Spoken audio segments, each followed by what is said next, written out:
You're listening to Travel Tales with Virgil.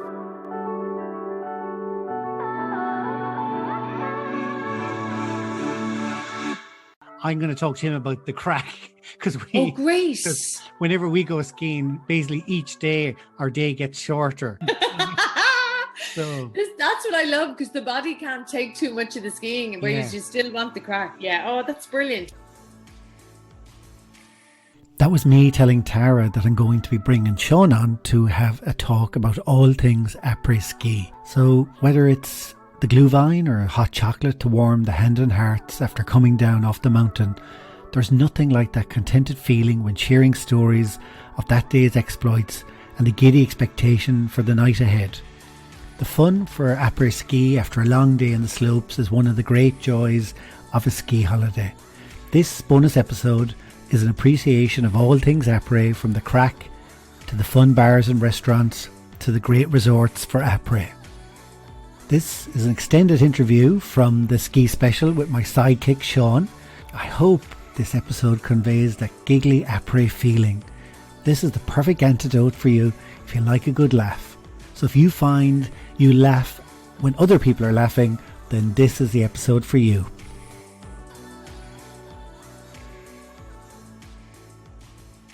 What's magic about Après? The Après Ski, the atmosphere, the town, all part of it. 100% it is.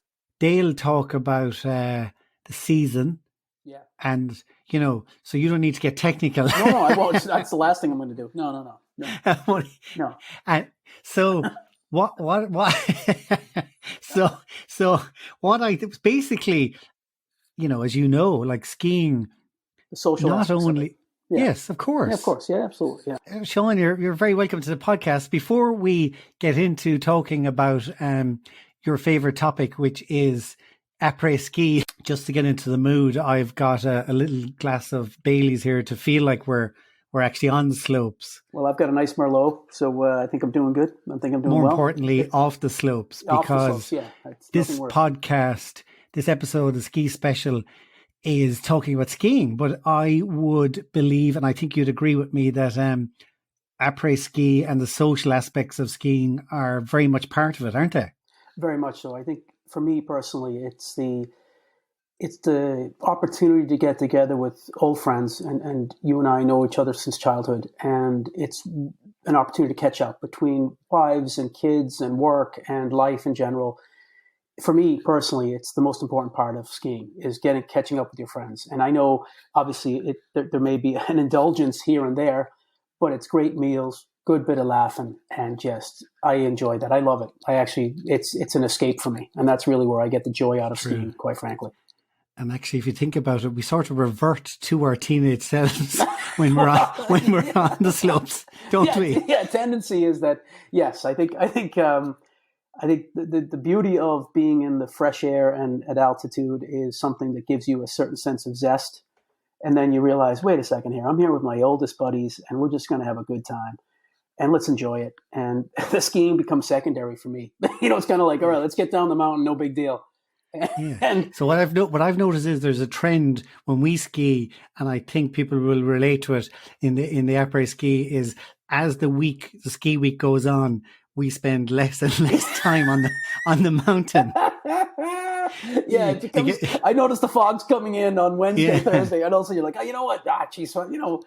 After breakfast, I'm thinking we might as well just put the skis up near the pub or whatever we're going, and just leave it there for the day. No, I think, yes, you're right. I think there's a look, it's again, there's a selfishness to it, because you have an opportunity to be solely with people who are your friends and you want to be with, and you get into your own little groove and you have laughs and you have great food and plenty of drink. And that there's a certain, I guess, those are the moments in life that you appreciate who's around you. And those are the treasures that I personally find very rewarding. And why not? And I can go up and down a mountain, no problem. I used to snowboard when I was a kid, and I gave it up when my knees started giving out. But then I switched to skiing, and because I didn't know how to ski, but I played ice hockey. Skiing wasn't a big deal. It didn't take that much, and I'm low to the ground, so it doesn't take a lot for me to just get down a mountain. And I'm like, okay, that's done. let's take these ski boots off and go to the pub, and, and I do enjoy it, and I do. There's nothing like that feeling. Actually, now you say it, I kind of give a little satisfied sigh there when I think that feeling at the end of the day, or with us, the middle of the day, where you take those ski boots off, and you just give your toes a little wiggle, and maybe put on like runners or sandals or something. It's such a relief almost, and it's almost like it's like going for a run. It's great to do it. You feel great, but when you get home, you hop in the shower, you feel dynamite once that's over, and it's a look. Skiing is a great sport. It's for people who, and I enjoy it. It's fun, but I do really treasure the moments that we get together and have a bit of crack, And you know what my catchphrase is? Like, what could you tell me what my catchphrase is at the end of every day when we're up the mountain? Oh, hang on. Will I tell you? Yeah, go ahead, tell me. So my catchphrase is you never do the last run. Yeah, yeah, well, that's yeah. Yeah, that's okay. But you say that like at the first run, like that's why I was like, "What's the last one?" No, you're right. That is your catchphrase. Sure. It looks like the sun's coming down. Oh, geez, the fog's coming in. The clouds are coming in. That last run, that's when the injuries happen. We've a friend, Gordon, like who always insists, like if you do the last run, then he'll do the next run. Yes, so he has pitch dark. And for it's amazing how there's a little bit of apprehension in me when it comes to the last run, because maybe it's just a superstition or whatever, but I do believe in that. So I'm always like, okay, fair enough, that's enough and you and I definitely go, okay, that's enough. Let's go down and we'll call it a day. But you know what? If you think of skiing holiday, what I think of, like particularly when you're away with a bunch of mates, your memory, you remember the ski runs and the skiing. But equally as powerful a memory, I'm sure, my memory with you is, munching some cheese, with a glass of wine. Yeah, of course. Some grapes. Yeah. Watching the sun going down over the mountains, going, this is the life. True? It is. Of course. And we were in a bigger high than going down Black Flow. It was a good quality cheese. Good quality cheese, and wondering what kind of dreams we were going to have later on. I think that's the joy of what skiing brings to people's experience, is that you get time with your friends, your dear friends, and you get to enjoy great food, great wine, great drink, and just have time together, because as you get older, it's limited. We all have obligations. We all have family. We all have work. We all have, different obligations in our lives. And it's something that you have those moments, and I do treasure it. And I think that's what's important. And then sometimes you run into random acts, I remember that time when we ran into, we had a couple of us, and we were, I think it was Verbia, and and I went to get, I think there must have been about 10 of us, and it was my turn to get the round, and I was calling the round, and what the side of the pub that I went to, that sort of wonderful place we were at, and I remember the roof opened up, that retractable dome almost. It was really cool. And the band would play, and everything was going on. Snow would come in through the roof. Yeah, people dance on top of the bar. Yeah, it was amazing. And so I said, okay, my time to get the round. So I went over,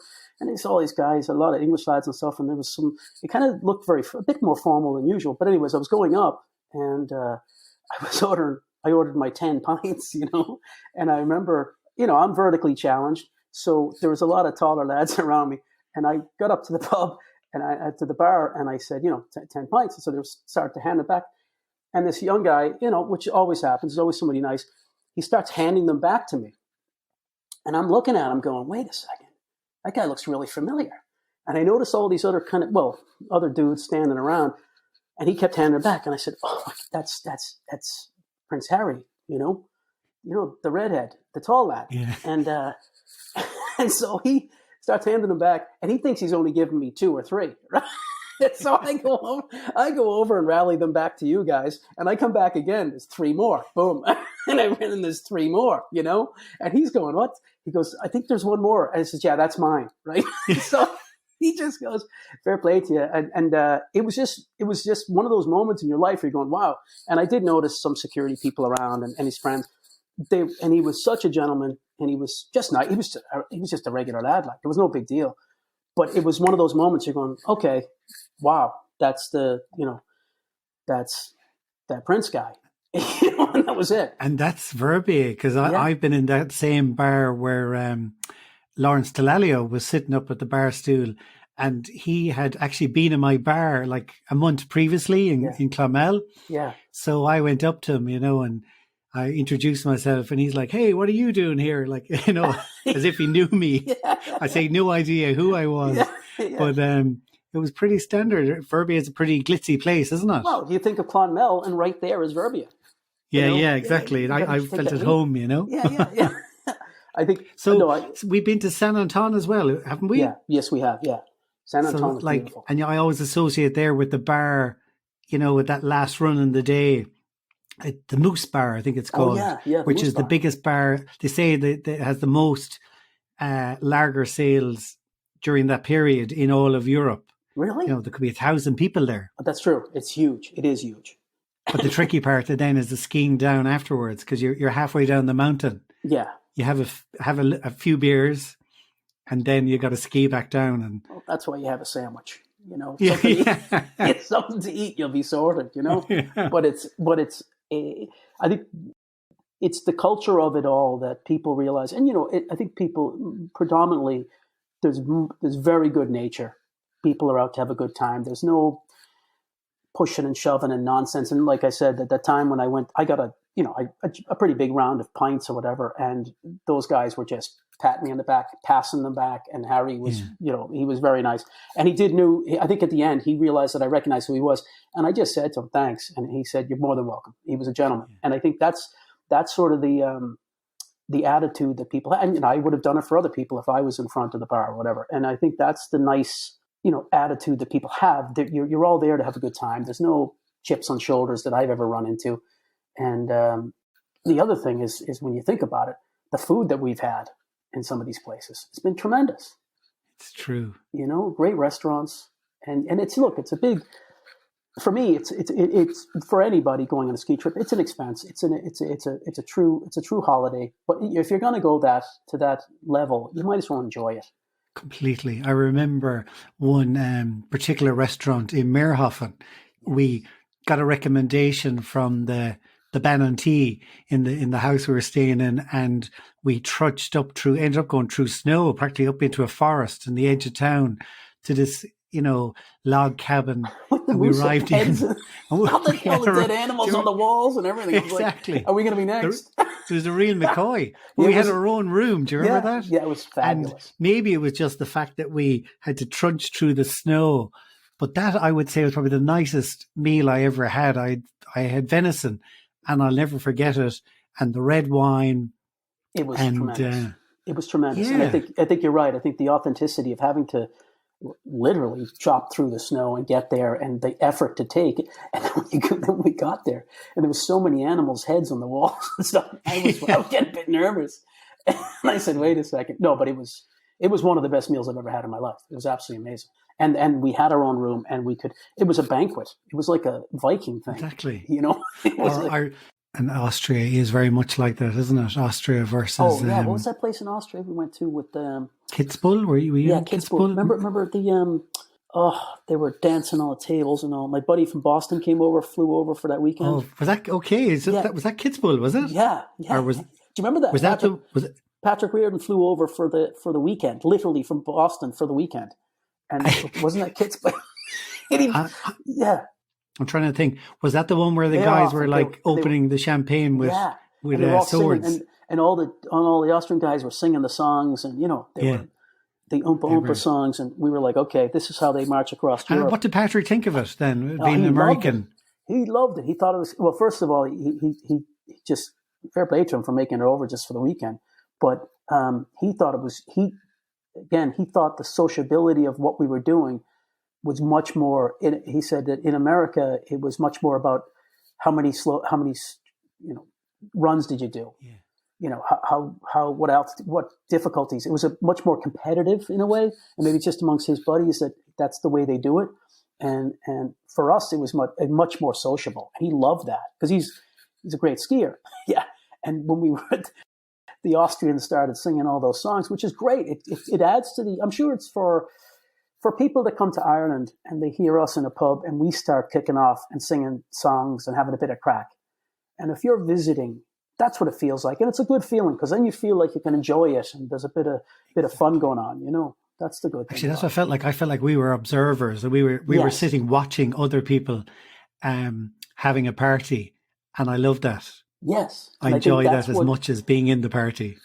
No, absolutely. And I think that's what it must feel like for people when they come to Ireland and you're in, let's say you're in Doolin or you're in Ballyvaughan or you're in Lahinch or you're in Ennis and you're touring Ireland and you've never been to Ireland before. And all of a sudden there's a session going on and there's music in the corner and people start singing from all different ages and backgrounds.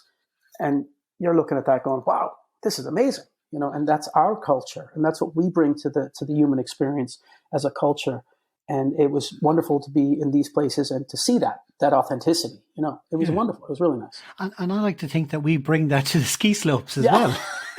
In a way, yeah. If I only had my bar on. When you come down from the mountain and you get the boots off and then you go to the bar or a restaurant and you have it's either like, it could be a hot chocolate or it could be a Gluhwein or it could be a cold beer. Yeah. But there's nothing like that first drink after a day on the mountain and your legs are tired and you're content. Yes. Would you agree? There's a sense of fulfillment because you've done something that not only exerted you physically, but also mentally, getting down a mountain safely and, you know, enjoying it and have a bit of crack. But it's that sense of accomplishment, I think, you know, and you could be having a nice hot chocolate or, you know, a Gluhwein or you could be having a beer or whatever it is. But it's that sense that you've done something successfully. You're alive. Yeah. Do you know what I mean? Yeah. No. Yeah, I think, yeah, that's true. Because when you're up at those and you're heights, giddy, you know what I mean? I love that giddy. You've left the gear away. You're still in your gear, but the boots are off, and it adds to it if you're still in the gear. And you know, when you're up the mountain, what I love is that you know, you're not thinking about work or you're not thinking about anything, any issues. All you're thinking about is getting down the mountain, getting down that run. It does concentrate the mind, and I think, and freeze it at the same time. Yeah, I think that's a good observation. I think it's that sense of maybe it's the caveman instinct of just pure survival that kicks in, and you can't think of anything else but getting down the mountain safely and making sure that, you know, you're there to tell the tale. And that relief when you're sitting at you're having your hot chocolate or you're having your beer or whatever you're doing, you have that. There's an exertion. There's an exertion that ends up with a wonderful sense of calm. It's a wonderful sense of calm and relief. No, I don't know if it's relief as much as calmness and success. You're proud of yourself for tackling the mountain. Because when you're up at those heights, you look around and there's a straight line, straight down. Especially some of those black runs. You know, they're pretty straight down. And even you think of Verbier, like they're it's famous for its off-piste. And it's funny, but Warren Smith from Verbier, who's also on the podcast, his WhatsApp photo is the Tortan off-piste run. No, he did I got a bit of a shiver because I remember the last time I was on that, I was going down it with our friend Finney. It was like, all I saw was skis and poles. The last thing he said to me was, you guys. The last thing he said to me was, "You don't have a Panadol." That would have helped. And it's a straight off-piste drop. It's 1,000 meters. It's straight down. And I don't know how you guys did that, because I remember being down at the bottom of I remember looking up, going, "Could that be them? Could that be them?" And it's scary as you know what, and it is straight down. And you guys did it. The two of you did it. I love the fact that Finney did ask for a Panadol. They're like, just. Yes, if that will help. You guys are going straight down the side of a cliff, but you guys did it, and hats off. I remember I was sitting there waiting for you, and I was just very impressed. And you achieved something, and that's a personal accomplishment, and you guys should feel good about that, because you overcame maybe a fear, you overcame a challenge, to say the least. But it was straight down, man. That was like a wall.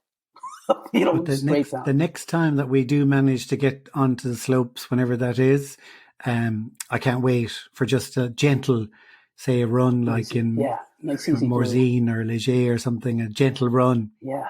And a couple of gentle runs. Yeah, just to bring back the confidence, but at the same time, there's nothing more enjoyable than knowing that you have the confidence to get down the mountain nice and easy, nice and slow, and nice and calm, and just enjoy it. And the fresh air and the scenery and being with your friends, nothing better. And there's nothing better. Yeah.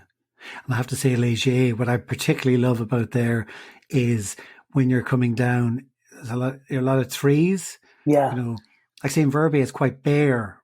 You know what I mean? If you think about it. Yeah, it's very. But in Léger, you're going through trees on either side. Yeah. So it has that cliched alpine feel about it. Yeah, and that does remind me of the States, of the runs that you get in the United States, because they would have a lot of trees and there'd be narrow paths that you'd go through, but you'd have that sort of pine trees and it's really scenic and nice. And it is. You must love that. Yeah. In America, those narrow paths. Yeah.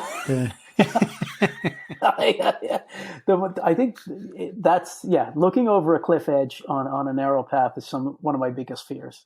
Actually, if I could just give a tip for listeners, if they want to see Sean, like just say you're on a ski slope sometime and you think, do I recognize that voice?